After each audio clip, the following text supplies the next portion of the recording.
नमस्कार साथियों, ज्ञान मित्रा में आप सबका स्वागत है। तो 17 दिसंबर को आरआरबी ग्रुप डी का जो एग्जाम हुआ है, साइंस के तीनों शिफ्ट का भी हम लोग क्वेश्चन करने वाले हैं इसका। ठीक है, तो चलिए वीडियो को शुरू करते हैं। जो आज का पहला क्वेश्चन पूछा गया था कि द्रव्यमान संख्या यानी कि मास नंबर के बारे में कौन सा कथन गलत है। ठीक है, यहाँ पे बोला गया था कौन सा कथन गलत है। तो यहाँ पे दिया गया मास नंबर जो होता है ये प्रोटॉन और प्लस न्यूट्रॉनों की संख्या के बराबर होता है, जो कि सही है। एक ही तत्व के समस्थानिक यानी कि आइसोटोप की द्रव्यमान संख्या अलग होती है, तो एक ही अलग अलग होती है। और प्रोटियम और ड्यूटेरियम का परमाणु द्रव्यमान समान होता है, या फिर द्रव्यमान संख्या हमेशा पूर्णांक होता है, ये भी सही है। अब देखिए यहाँ पे दो में सबसे ज़्यादा स्टूडेंट को कंफ्यूज हुआ है। ठीक है, ये वाला एक ही तत्व के समस्थानिक यानी कि जो आइसोटोप होता है उसके द्रव्यमान संख्या अलग होती है। बिल्कुल, द्रव्यमान संख्या अलग होती है और परमाणु संख्या समान होती है। तो ये तीनों तो सही हो जाएगा। यहाँ पे प्रोटियम और ड्यूटेरियम का परमाणु द्रव्यमान समान होता है नहीं, प्रोटियम का जो होता है वो H1 होता है, यानी कि इस पर एक न्यूट्रॉन होता है, और ड्यूटेरियम जो होता है उसमें होता है H2 माफ कीजिएगा H2, ये होता है, इसमें दो न्यूट्रॉन होता है। और एक होता है ट्राइटियम जो कि एक रेडियो एक्टिव मटेरियल होता है। ठीक है, उसमें होता है H3, उसमें 3 न्यूट्रॉन होता है। तो हाइड्रोजन के 3 समस्थानिक होता है। कौन कौन सा? तो प्रोटियम, ड्यूटेरियम और ट्राइटियम। ठीक है, और ये जो ट्राइटियम है आगे हो सकता है आगे पूछेगा आप लोग से, H3 ट्राइटियम ये जो होता है ना एक रेडियो एक्टिव एलिमेंट होता है। ठीक है, याद रख लीजिएगा। तो इसका जो करेक्ट आंसर हो जाएगा प्रोटियम और ड्यूटेरियम का परमाणु द्रव्यमान जो समान नहीं होता है, अलग अलग होता है। नेक्स्ट क्वेश्चन है कि अम्ल और धातु के कार्बोनेट की अभिक्रिया से क्या बनता है। ठीक है, तो देखिए ये क्वेश्चन कई बार रिपीट हो चुका है कि धातु के कार्बोनेट और जब अम्ल को हम लोग रिएक्शन करवाते हैं तो उसमें लवण बनता है यानी कि सॉल्ट बनता है, जल बनता है और कार्बन डाइऑक्साइड गैस निकल जाता है। ठीक है, ये कई बार क्वेश्चन को पूछा गया है, रिपीट किया गया, रिपीटेड क्वेश्चन है, समझाना इतना ज़्यादा नहीं है।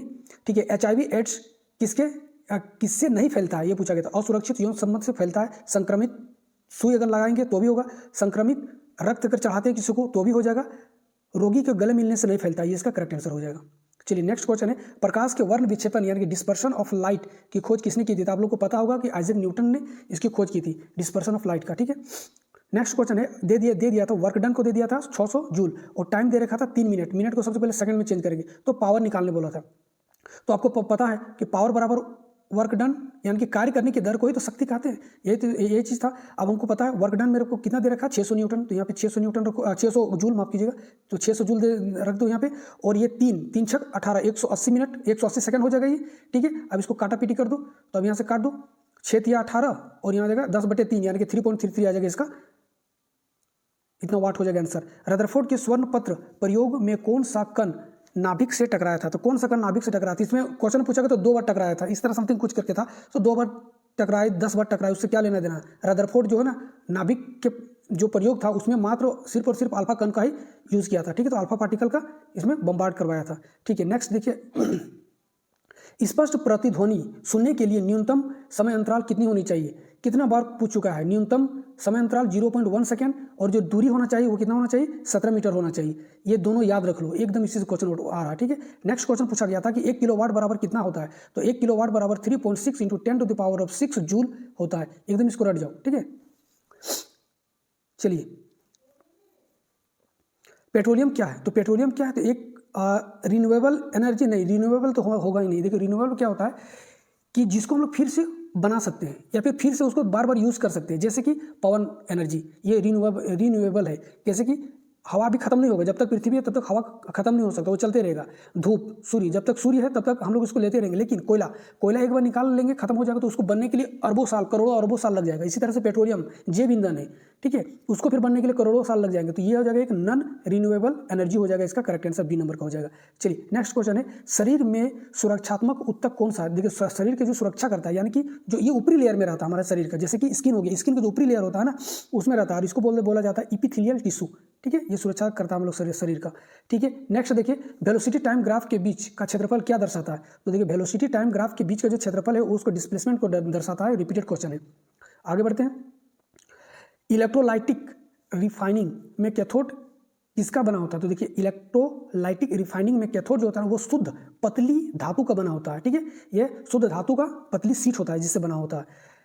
बैटरी का प्रतीक सिंबल क्या है। तो देखिए एक बड़ा एक छोटा होता है लाइनिंग। ठीक है, बड़ा वाला जो होता है पॉजिटिव को दर्शाता है, छोटा वाला किसको दर्शाता है, नेगेटिव को। चलिए नेक्स्ट क्वेश्चन है निम्न में से कौन सा सैचुरेटेड हाइड्रोकार्बन है। तो सेचुरेटेड हाइड्रोकार्बन कई बार हम बता चुके हैं आप लोग को। सेचुरेटेड होता है जिसमें सिंगल बॉन्ड होता है, अनसेचुरेटेड होता है जिसमें डबल बॉन्ड या फिर ट्रिपल बॉन्ड होता है, ठीक है। ये अनसेचुरेटेड हो जाता है और ये सेचुरेटेड होता है। तो अब देख लो सिंगल बॉन्ड किसमें है, अब इस तरह में तो पता नहीं चलेगा सिंगल बॉन्ड किसमें नहीं है। तो इसके लिए भी हम आप लोग को एक ट्रिक बताए थे कि जिसमें ANE हो, स्टार्टिंग ए से होता है ANE, उसके बाद आता है E जिसमें ENE हो, और जिसमें YNE हो। ये 3 याद रखना है। अल्फाबेटिकल में A पहले आता है, फिर E आता है, फिर Y आता है, इस हिसाब से रख लो। A पहले आता है यानी कि एक सिंगल बॉन्ड होगा, E उसके बाद आता है यानी कि डबल बॉन्ड होगा, Y सबसे लास्ट में आता है यानी कि ट्रिपल बॉन्ड होगा। और डबल बॉन्ड ट्रिपल बॉन्ड कभी भी सेचुरेटेड नहीं हो सकता, होगा कौन, सिंगल बॉन्ड। अब देखो ANE किसमें है, ENE YNE ENE ANE, यानी कि इसका कौन सा हो जाएगा आंसर, प्रोपेन इसका करेक्ट आंसर हो जाता है, ठीक है। पढ़ने का भी जरूरत नहीं, सिर्फ देख के मार देते आप। कौन सा सूचक अम्लीय माध्यम में रंगीन और क्षारीय माध्यम में गुलाबी हो जाता है। देखिए ये बार बार पूछा गया जा रहा क्वेश्चन को, तो इसका आंसर जो हो जाएगा फिनोप्थिलीन हो जाएगा, ठीक है। लेकिन सिर्फ एक ही करने से क्या फायदा, सब कर लो, ठीक है। तो यहाँ पे सबका चार्ट हम बना के दे दिए, इससे बात तो कुछ होता ही नहीं, ठीक है। सबसे पहले देखो लिटमस पेपर एसिड में लाल हो जाता है और बेस में नीला हो जाता है, ठीक है। टर्मरिक में क्या होता है कि एसिड में पीला ही रहता है, यानी कि उसमें कोई चेंज नहीं होता, कोई परिवर्तन नहीं होता है। टर्मरिक पीला होता है तो पीला ही रह जाएगा, यानी कि उसमें कोई परिवर्तन नहीं होगा, या तो पीला आपको दे सकता है या तो फिर कोई परिवर्तन नहीं दे सकता, दोनों में से कोई देगा, ठीक है। और अगर बेस में देखा जाता है ये कि ये लाल और भूरा हो जाता है, या तो लाल होगा या फिर भूरा हो जाएगा, ठीक है। हल्दी लगा हुआ कोई भी कपड़ा को अगर सफ़ेद कपड़ा को धोइएगा तो या तो लाल हो जाता है या फिर भूरा हो जाता है, देखना, ठीक है। चलिए नेक्स्ट चाइना रोज या तो एसिड में क्या होगा, गुलाबी या लाल हो जाएगा, और बेस में क्या हो जाएगा, ये हरा हो जाएगा। रेड कैबेज जो लाल पत्ता गोभी होता है वो, ठीक है, उसमें क्या होगा, एसिड में लाल हो जाएगा और बेस में क्या हो जाएगा, हरा या नीला हो जाएगा। फिनोप्थिलीन जो आपसे पूछा गया था, रंगीन होता है एसिड में और बेस में गुलाबी हो जाता है, यही पूछा गया था। उसके बाद आ जाता है मिथाइल ऑरेंज, एसिड में लाल हो जाएगा और बेस में पीला हो जाएगा।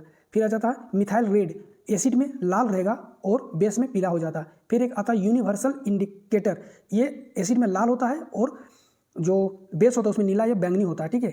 यहाँ पे एक चीज़ हम बताएं आपको, लिटमस जो होता है इसका ओरिजिनल कलर अगर पेपर पूछा गया, इसका ओरिजिनल कलर होता है पर्पल, याद रखना। लिटमस पेपर जो होता है उसका ओरिजिनल कलर होता है पर्पल, ठीक है। चलिए आगे बढ़ते हैं। शिफ्ट 2 में यदि वोल्टेज 220 वोल्ट दे रखा है और करंट 0.25 एम्पियर दे रखा है तो पावर आपसे पूछा गया था। तो आप लोगों को पता है पावर बराबर क्या होता है, वोल्टेज इंटू टाइम होता है। अब यहीं पे रख दो, इसका यूनिट इसका यूनिट, दोनों की यूनिट सेम है। 220 वोल्ट यहाँ पे रखो वोल्टेज में और करंट में 0.25 रख दो। अब इसी को सॉल्व कर लो, कितना आ जाएगा, 55 वाट आ जाएगा आपका आंसर, ठीक है। आगे बढ़ते हैं। यदि किसी पिंड की गति वेलोसिटी दोगुनी कर दी जाए तो उसकी गतिज ऊर्जा कितनी गुनी हो जाएगी, तो 4 गुनी हो जाएगी।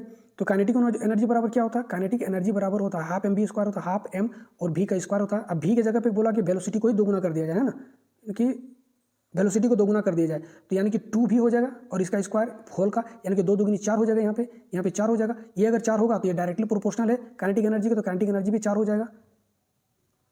नेक्स्ट, यौन संचालित रोग यानी कि सेक्सुअली ट्रांसमिटेड डिजीज से बचने के लिए सबसे सुरक्षित उपाय क्या है? सबसे सुरक्षित उपाय हम बार बार बताएं, रिपीटेड क्वेश्चन है कि बैरियर होना चाहिए, ठीक है। जब हम लोग इसमें ऑप्शन में था कि दवा लेते हैं या फिर कॉपर टी लगा लेते हैं, समथिंग करके कुछ ऑप्शन में था, और उसमें एक ऑप्शन भी था क्या, कॉन्डम का यूज़ करना। तो इसका सही आंसर हो जाए कॉन्डम। कॉन्डम में क्या करता है ना कि मेल जो पार्ट होता है उसमें और फीमेल के पार्ट के बीच में एक बैरियर बना देता है, ठीक है, जिस कारण से जो ना एक दूसरे का जो स्किन है यानी कि जो ऑर्गन है वो टच नहीं कर पाता, जिससे कि यौन संक्रमित जो डिजीज होता है वो हो नहीं पाता है। जबकि आप गोली लेंगे, गर्भ निरोधक गोली, उसमें क्या, उसमें दोनों का ऑर्गन एक दूसरे का टच करता है।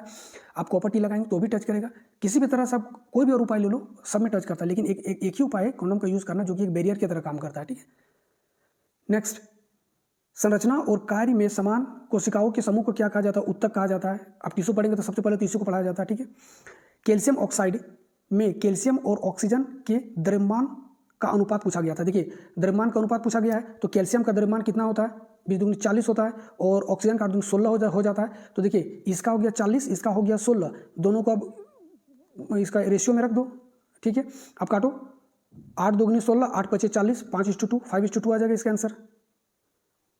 चलिए, कौन सी सूक्ष्म कोशिकाएं विशिष्ट केंद्रीय झिल्ली के साथ अमीबा का आकार की तरह होता है, ठीक है। यानी कि ये पूछने का सही इसका ये है कि निम्न में से हमारे शरीर के अंदर कौन सी ऐसी कोशिका है, ठीक है, कौन सी कोशिका है जो अमीबा की तरह अपना शेप को चेंज कर लेता है, ठीक है। और वो होता है क्या, WBC का कोई फिक्स शेप नहीं रहता, वो अपना शेप चेंज करते रहता है, ठीक है। ये जिस तरह से अमीबा एक इस तरह से सुडोपोडिया बना लेता है, इस तरह से, ठीक है, ये इस तरह मुंह टाइप को खोल देगा, ये शरीर ही इसका रहता है। यहाँ पे जैसे कोई खाने की चीज़ आएगा इसको फिर बंद कर लेगा, इसको फिर अंदर घुसा देगा। इसी तरह से ये भी क्या करता है, हम WBC हमारे शरीर में जितने भी जो जीवाणु कीटाणु आता है उसको ये मार के खा जाता है। नेक्स्ट, ध्वनि तरंगे किस माध्यम में गमन करने में सक्षम नहीं होता है? तो ये वैक्यूम में गमन नहीं कर सकता है, क्योंकि साउंड को गमन यानी कि चलने के लिए, ट्रेवल करने के लिए मीडियम की जरूरत पड़ती है। ठीक है, सोडा पानी या कोल्ड ड्रिंक में कार्बन डाइऑक्साइड की घुलनशीलता बढ़ाने के लिए बोतल को किस दाब पर, तो इसको उच्च दाब पर इसको पैक किया जाता है। ठीक है, यही कारण होता है जब खोलते हैं तो एक आवाज़ निकलता है सिस करके और वो खुलता है। ठीक है, नेक्स्ट है, किसी चालक में इलेक्ट्रॉनों के प्रवाह के लिए कौन सा बल जिम्मेदार है? तो इसका जो बल जो होता है वो पोटेंशियल डिफरेंस होता है। ठीक है, पोटेंशियल डिफरेंस के कारण ही, या फिर इलेक्ट्रिक फोर्स, ये दोनों में से जो भी आपको दिया होगा, इलेक्ट्रिक फील्ड, इलेक्ट्रिक फोर्स या पोटेंशियल, हमको लग रहा है पोटेंशियल डिफरेंस देना चाहिए। तो इसका आंसर हो जाता है कौन सा? पोटेंशियल डिफरेंस के कारण होता है। ठीक है, चलिए अगला क्वेश्चन है, भौतिक संकेतों को विद्युतीय संकेत में बदलने के लिए किस उपकरण का उपयोग किया जाता है? तो ये होता है एक ट्रांसड्यूसर। ठीक है, जो कि क्या करता है, भौतिक संकेत, जैसे हम अभी बोल रहे हैं, अभी हम ये रिकॉर्ड कर रहे हैं तो एक हम माइक लगा रखें, ये जो भी बोल रहे हैं भौतिक है, इसको अब किस में चेंज कर रहा है? विद्युत में कर रहा है। कौन कर रहा है? तो माइक्रोफोन कर रहा है, यानी कि माइक कर रहा है। तो ये ट्रांसड्यूसर के अंदर में एक आ जाता क्या, माइक्रोफोन आता है। और जैसे और एक होता है कि बिजली में, ध्वनि को बिजली में, और एक होता है थर्मोकपल, जो तापमान को विद्युत एनर्जी में चेंज करता है, जैसे कि हम लोग जो थर्मामीटर लगाते हैं, ठीक है, उसमें, और माइक्रोफोन में। ये दोनों ही किसका टाइप है? ट्रांसड्यूसर का टाइप है, जो एक से दूसरे में ट्रांसफर कर देता है। ठीक है, इसका आंसर क्या हो जाएगा? ट्रांसड्यूसर, जो आपको ऑप्शन में भी दिया था। चलिए, रॉकेट की कार्य प्रणाली किस सिद्धांत पर कार्य करता है? तो इसका अब दो है। अब इसमें से आपको ऑप्शन में कौन सा था? या तो न्यूटन के तृतीय गति नियम, क्रिया प्रतिक्रिया बराबर और अपोजिट डायरेक्शन में होता है, या फिर संवेग संरक्षण के नियम, कंजर्वेशन ऑफ मोमेंटम। ठीक है, ये दोनों में से जो भी दिया था आपका आंसर हो जाता। ठीक है, अगला क्वेश्चन है, कौन सा अम्ल कांच को भंग करता है? यानी कि कांच की जो फैक्ट्री होता है, कांच को काटने के लिए, तोड़ने के लिए कौन सा अम्ल का प्रयोग किया जाता है? तो इसका आंसर हो जाएगा कौन सा? हाइड्रोफ्लोरिक अम्ल, HF को यूज किया जाता है। ठीक है, फिर एक क्वेश्चन पूछा गया था, मनुष्य नेत्र में पुतली के आकार को कौन नियंत्रित करता है? तो आइरिस जो होता है, इस तरह से हम लोग का जो होता है पुतली, ये, ठीक है, लेंस जो होता है, इसको ये बढ़ता घटता, ये आंख में जब लाइट आता है तो उसके अनुसार ये सिकुड़ता है या फिर करता है, ये जो आइरिस होता है यहाँ पे। ठीक है, चलिए नेक्स्ट क्वेश्चन है, निम्न में से कौन सा पदार्थ की अवस्था में परिवर्तन और उसकी संगत प्रक्रिया का सही मिलान करता है? अच्छा, ये पूछा गया निम्न में से कौन से जो पदार्थ की अवस्था, जो अवस्था दिया है, और उसकी संगत प्रक्रिया को सही मिलान करता है ना? सही मिलान नहीं करता है, सही मिलान नहीं करता है। देखिए, ठोस से गैस का बनना, जब कोई ठोस से डायरेक्टली गैस बनता है तो उसको ऊर्ध्वपातन कहते हैं, इसको सही है। गैस से ठोस का बनना, अगर कोई गैस है और उससे डायरेक्टली हम लोग ठोस बना दे रहे हैं तो उसको डिपोजिशन कहते हैं, ये भी सही है। गैस से द्रव का बनना ऊर्ध्वपातन होता नहीं, ठोस से गैस का बनना ऊर्ध्वपातन होता है। गैस से द्रव का बनना, कोई गैस और उसको द्रव में कर दे रहे हैं, उसको कंडेंसेशन कहते हैं, कंडेंसेट कहते हैं या कंडेंसेशन कहते हैं, जो भी बोल दो। ठीक है, इसका आंसर हो जाएगा, यही हो जाएगा इसका सही आंसर। और द्रव से गैस, अगर कोई लिक्विड है उसको गैस करे तो उसको इवेपोरेशन कहते हैं, यानी कि यहाँ पे नहीं पूछा है तो ये नहीं होगा। क्या, गैस से द्रव जब बनता है तो उसको हम लोग कंडेंसेशन कहते हैं, कंडेंसेट कहते हैं। ठीक है, ये सब्लिमेशन नहीं होगा। सब्लिमेशन तो होता क्या, ठोस को डायरेक्टली गैस में बना देना, जो कि यहाँ पे दिया गया है। चलिए नेक्स्ट, उस तरंग का आवर्तकाल यानी कि टाइम पीरियड क्या होगा जिसकी आवृत्ति यानी कि फ्रीक्वेंसी 400 हर्ट्ज दे रखा है? तो हम लोग को पता है टाइम पीरियड बराबर होता है 1/f, यहाँ पे दे रखा है। अब इसको निकाल दो तो एक बड़े कितना हो जाएगा, 400 दे रखा है, 400 कर दो, इसको काट पीट कर देगा तो 0.0025 सेकंड आ जाएगा। ठीक है, चलिए अब 6th थर्ड में आते हैं।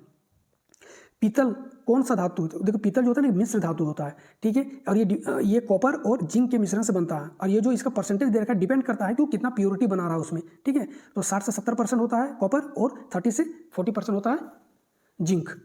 ठीक है, चलिए अगला क्वेश्चन है, यदि वस्तु का प्रतिबिंब सीधा, आभासी यानी कि सीधा हो, काल्पनिक हो, आभासी हो और छोटा है तो वह कौन सा दर्पण होगा? तो आप लोग को पता होगा ये कौन सा दर्पण है, उत्तल दर्पण है।